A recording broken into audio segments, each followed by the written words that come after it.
John McCain is renowned for saying he does not know much about the economy and for parading around those advisors of his who he says do know something about the economy.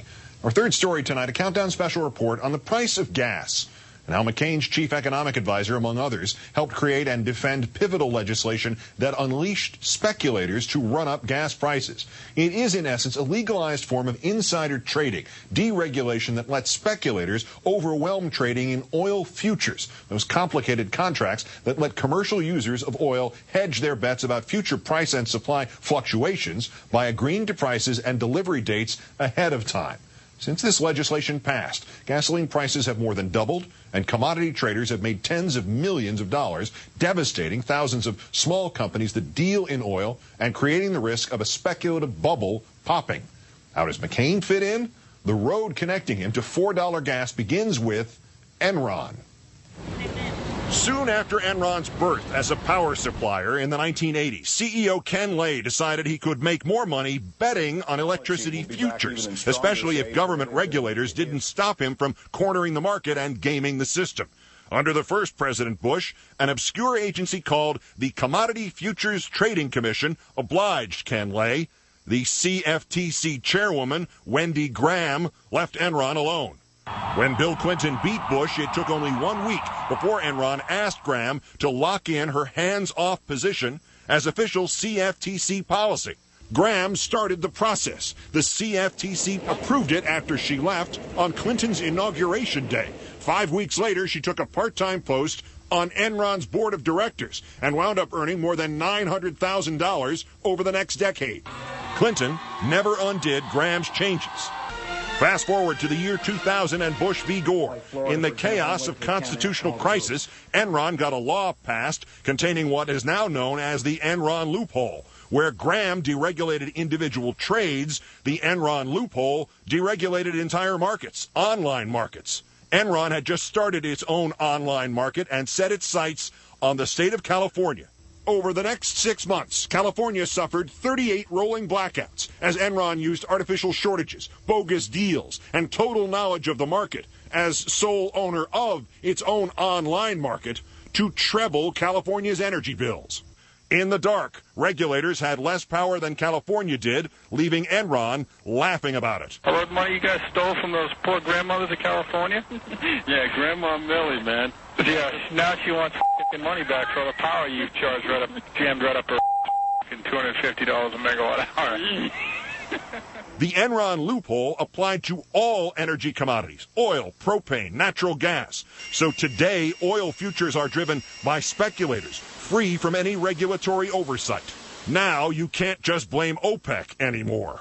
British Petroleum paid $303 million to settle charges. It cornered the propane market in 2004, inflating heating costs for 7 million American homes. 2 years ago, a Republican Senate report recognized what speculators have done and blamed the Enron loophole. 2 weeks ago, the Senate Commerce Committee heard testimony about the Enron loophole's effect on the price of a barrel of oil. The speculators are not just placing bets in these futures markets. They're saying, gosh, if I can control the price of heating oil, I'm going to go out and buy heating oil. So you have Morgan Stanley is the biggest heating oil owner in New England. The idea is to put the words energy back in so that we can actually go back to where we were before this, what Dr. Cooper calls the foolish but affectionately called Enron loophole, got put into the law. Yes, overnight that will bring down the price of crude oil. You'd get at least a 25% drop in the cost of oil and a corresponding drop in the cost of gasoline. Some people estimate 50%. The speculative bubble in petroleum markets has cost the average American household about $1,500 in increased gasoline, natural gas, and electricity expenditures in the 2 years since the Senate Permanent Committee on Investigations first called attention to the problem. The Senate knew about this problem 2 years ago.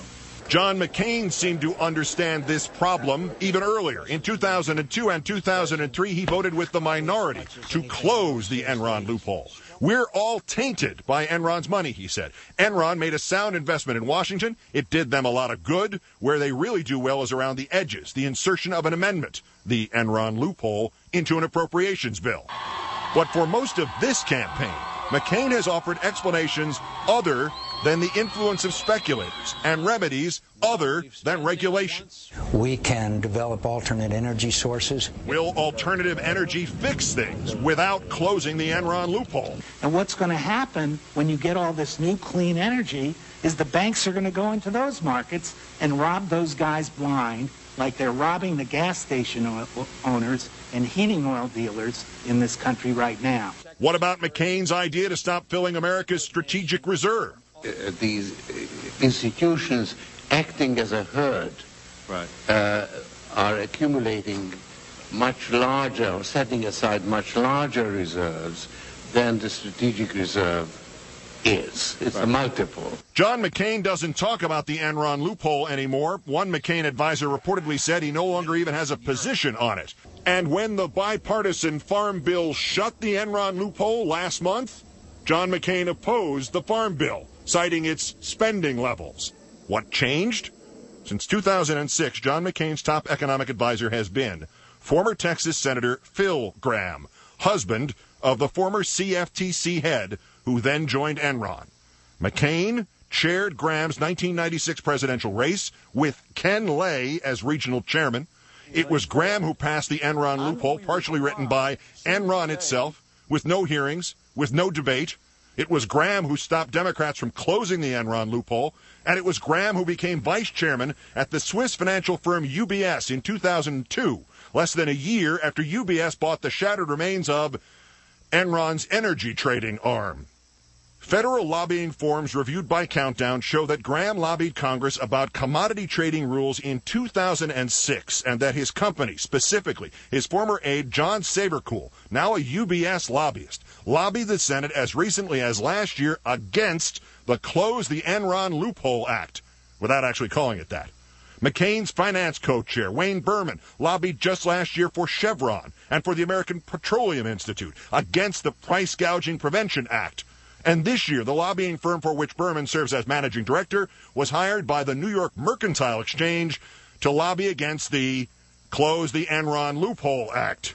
In fact, McCain's top campaign advisor, controversial lobbyist Charlie Black, was paid $140,000 by J.P. Morgan back in 2000 for the sole purpose of lobbying Congress to pass the Commodity Futures Modernization Act, the same act that contained the Enron loophole. McCain skipped this month's hearing on gas prices, but this week, after committee member Maria Cantwell pushed the Bush administration to investigate, McCain finally changed his tune in public. We must reform the laws and regulations governing the oil futures market. Senator John McCain, however, still has not mentioned the Enron loophole. Still has Graham and Berman and Black heading his campaign, writing his economic policy. And when Senator Cantwell sent a letter asking the CFTC to cut off a new loophole that lets U.S. speculators channel trades unregulated through London and Dubai, John McCain declined to sign it. Senator Obama as well has an advisor who has lobbied for the American Petroleum Institute. Obama reportedly opposed the Enron loophole and voted for that farm bill that contained a closure of it. In an email today, the McCain campaign did not address our reporting on his advisors, but pointed instead to his 2003 vote against the Enron loophole and said, quote, Senator McCain's opposition to the farm bill had absolutely nothing to do with this issue, but rather the billions in pork barrel projects and subsidies in the bill that are sure to do more harm than good for most farmers, consumers, and taxpayers. For the second time in 5 days, this capital city seemed to come to a stop in memory of Tim Russert. Moving, poignant, sad, and miraculous. Even if it was just a coincidence, we'll all take it. The Russert Memorial and the Russert Rainbow. Ahead on Countdown.